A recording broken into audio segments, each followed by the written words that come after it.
नमस्कार, मैं राम स्वरूप सिकरवार अब वाल्मीकि रामायण के अंतर्गत कुंभकर्ण वध को बताने जा रहा हूँ। रावण की प्रारंभिक हार से रावण क्षुब्ध हो उठा। उसको ये ज्ञात हो गया कि हमारा शत्रु बलवान है और बगैर संपूर्ण सेना और ताकत के प्रहार किए बगैर वो हमारे नियंत्रण में नहीं आएगा। रावण के बहुत सारे सेनापति मारे जा चुके थे। ऐसे में माल्यवान ने उसको सुझाव दिया कि दुनिया भर के होते हुए काय के लिए परेशान होते हो। तुम्हारा भाई कुंभकर्ण जो है सो रहा है, उसको जगाओ। उसके युद्ध करने से ये युद्ध समाप्त हो जाएगा। रावण ने कहा, ये अच्छी सलाह है। मेरी सारी तपस्या, पराक्रम और मनुष्य से परास्त हो गया है, इसलिए मैं कुंभकर्ण को जगाने की व्यवस्था करता हूँ। उसके बाद रावण ने अपने राक्षस मंत्रियों, सेनापतियों, सैनिकों और सलाहकारों को बुलाया और ये कहा कि किसी भी तरीके से भ्राता कुंभकर्ण को जगाया जाए। कुंभकर्ण को जगा के मेरे पास ले आया जाए। कुंभकर्ण जब आखिरी बार मुझसे मिला था, तब से 9 महीने से वो नींद में ही है। विभिन्न प्रयास करने के बाद जब कुंभकर्ण की नींद टूटी, तब राजा रावण के सचिव यूपाक्ष ने हाथ जोड़कर कहा कि कुंभकर्ण जी, सीताहरण से संतृप्त हुए श्री राम की ओर से हमें तुमुल भय की प्राप्ति हुई है।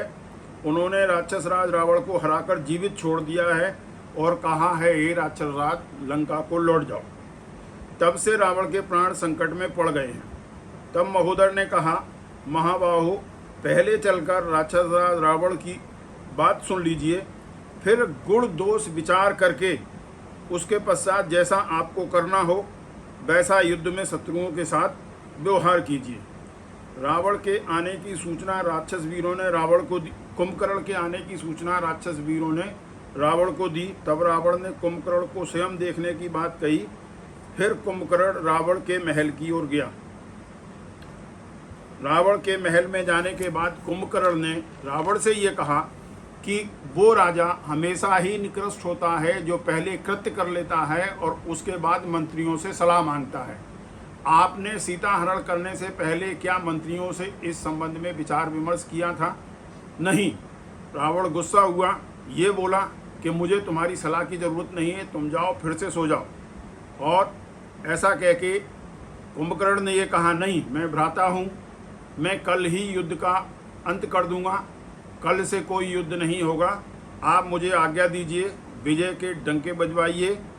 इतना कह के कुंभकर्ण युद्ध मैदान की ओर चला। कुंभकर्ण के युद्ध मैदान में आने से वानरों में भय व्याप्त हो गया। वे भागने लगे। अंगद ने पूरे प्रोत्साहन देके उनको रोका, वापस आने का आह्वान किया। सेना वानर की लौटी, लेकिन कुंभकर्ण के प्रहार से पुनः भाग गई। तब अंगद ने पुनः उन्हें समझा बुझाकर लौटाया। हनुमान जी ने एक जोरदार पर्वत शिखर उठाकर कुंभकर्ण के सिर पर दे मारा। तब नील ने वानर सेना का वध किया, कुंभकर्ण पर एक पर्वत शिखर चलाया। इस प्रकार सेनापति सरभ, ऋषभ, नील, गवाक्ष और गंधमादन ने भी कुंभकर्ण के ऊपर आक्रमण कर दिया। कुंभकर्ण बहुत से वानर सैनिकों का भक्षण करता हुआ युद्ध में आगे बढ़ने लगा। तब वानर सेना हताश हो गई और श्री राम के पास जाकर बोली। अंगद के घायल होने पर सुग्रीव उनकी सहायता के लिए कुंभकर्ण के आक्रमण से बचाने के लिए युद्ध मैदान में गए। सुग्रीव भी उस युद्ध मैदान में गए। लड़ते हुए कुंभकर्ण ने सुग्रीव को पकड़ लिया और पकड़ के अपनी कांख में दबा के लंका की ओर ले चला। सुग्रीव वानर सेना के सेनापति थे। यदि सेनापति को गिरफ्तार कर लिया जाए तो युद्ध की पराजय सुनिश्चित होगी। इस प्रकार से मान के कुंभकर्ण जब जा रहा था, तब असावधानी बस उसके नाक कान सुग्रीव ने अपने नख से छत बिछत कर दिए और भाग निकले।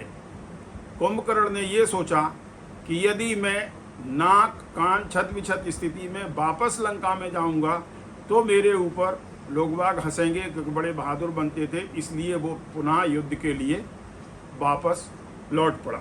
युद्ध के लिए वापस लौटते समय भगवान राम के सामने उसका सामना हुआ। भगवान राम ने उसको ललकारा, उसने बहुत सारे वानरों का वध किया। भगवान राम ने सबसे पहले उसकी दोनों भुजाएं काटी, उसके बाद उसका सिर धड़ से अलग कर दिया। बाण से कटा हुआ सिर लंका में जाके गिरा।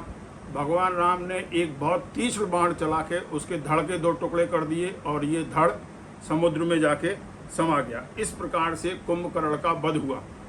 जब कुंभकर्ण का वध लंका में जाके गिरा तो रावण को ज्ञात हो गया कि कुंभकर्ण का वध हो गया। रावण ने बहुत विलाप किया और शोक में डूब गया। धन्यवाद।